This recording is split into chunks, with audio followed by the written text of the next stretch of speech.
చెప్పండి, జయించుటకు దేవుడు మనకు తోడుగా ఉన్నాడు. ఈ రోజు దేవుడు ప్రశ్నిస్తున్నాడు, నిన్ను ఎదగనవ్వకుండా, ఫలించనవ్వకుండా ఆటంకంగా ఉన్న ఆటంకం అనే పర్వతం ఏది? ఆలోచించండి. దేన్ని చూసి నువ్వు భయపడుతున్నావు? దేన్ని చూసి కలవరం చెందుతున్నావు? దేన్ని చూసి నువ్వు టెన్షన్ మొదలై నిద్ర పట్టి ఆహారం తినక నువ్వు కృంగిపోతున్నావు? ఆ పరిస్థితిని నువ్వు దేవునికి అప్పగించమని వాక్యం చెప్తాను. హల్లెలూయా.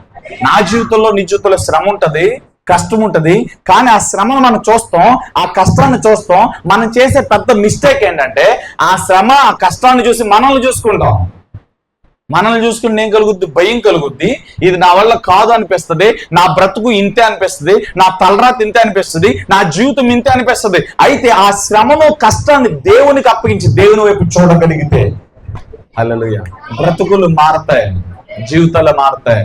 కొద్దిగా ఆలస్యం కావచ్చు, దేవుడు అద్భుతం చేస్తాడు.